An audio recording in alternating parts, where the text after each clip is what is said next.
आधी और विनायक की खौफनाक भूतिया कहानी, अंधेरे का श्राप।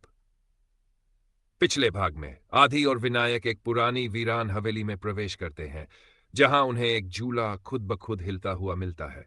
अचानक एक भयानक साया प्रकट होता है जो उनसे पूछता है, तुम यहां क्यों आए? और फिर एक जोरदार चीख गूंज उठती है।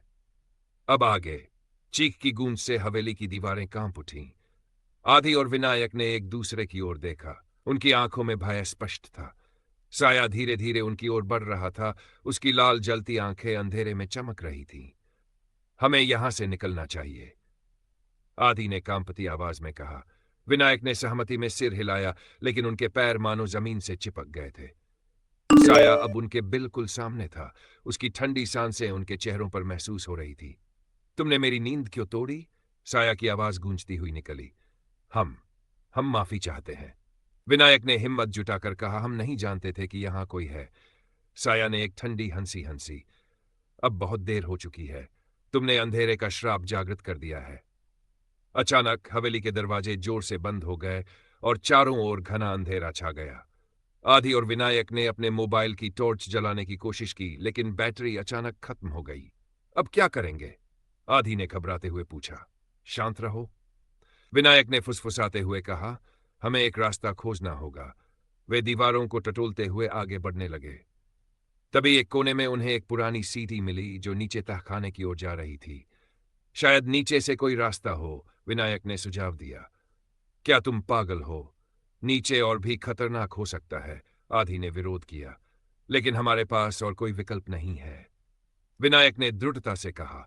दोनों ने हिम्मत जुटाकर सीढ़ियों से नीचे उतरना शुरू किया। तहखाने में घना अंधेरा और सीलन भरी बदबू थी। अचानक उन्हें एक धीमी सिसकियों की आवाज सुनाई दी। ये आवाज कहां से आ रही है? आधी ने डरते हुए पूछा। वे आवाज की दिशा में बढ़े। एक कोने में उन्हें एक छोटी लड़की बैठी मिली जो सिसक रही थी। तुम कौन हो? विनायक ने पूछा। लड़की ने सिर उठाया। उसकी आंखों में भय और दर्द था। मैं अनामिका हूं, इस हवेली की आत्मा। तुम यहां क्यों हो? आधी ने सहानुभूति से पूछा। सालों पहले इस हवेली में मेरी हत्या कर दी गई थी, अनामिका ने कहा। मेरी आत्मा यहां फंसी हुई है और अब तुम भी इस श्राप का हिस्सा बन गए हो। हम कैसे बाहर निकल सकते हैं? विनायक ने बेचैनी से पूछा। तुम्हें मेरी मदद करनी होगी, अनामिका ने कहा। मेरी अस्थियां इस तहखाने में कहीं दबी है। उन्हें मुक्त करो, तभी तुम इस श्राप से बच सकते हो। आधी और विनायक ने तुरंत खोज शुरू की। कई मिनटों की तलाश के बाद उन्हें एक कोने में मिट्टी में दबी हड्डियां मिली। ये रही तुम्हारी अस्थियां, आधी ने कहा। अब इन्हें बाहर ले जाकर विधिपूर्वक दफनाओ, अनामिका ने कहा। तभी मेरी आत्मा मुक्त होगी और तुम भी। दोनों ने हड्डियों को एक कपड़े में लपेटा और तेजी से तहखाने से बाहर निकले।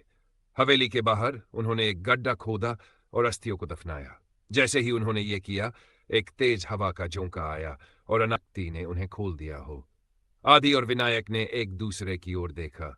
उनके चेहरे पर राहत और आश्चर्य का मिश्रण था। चलो यहां से चलते हैं, विनायक ने कहा। दोनों तेजी से गांव की ओर लौटे और पीछे मुड़कर कभी उस हवेली की ओर नहीं देखा।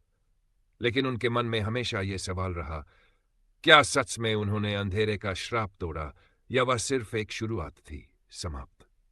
अगर यह कहानी आपको पसंद आई हो तो हमें बताएं। हम और भी रोमांचक कहानी आपके लिए लाएंगे।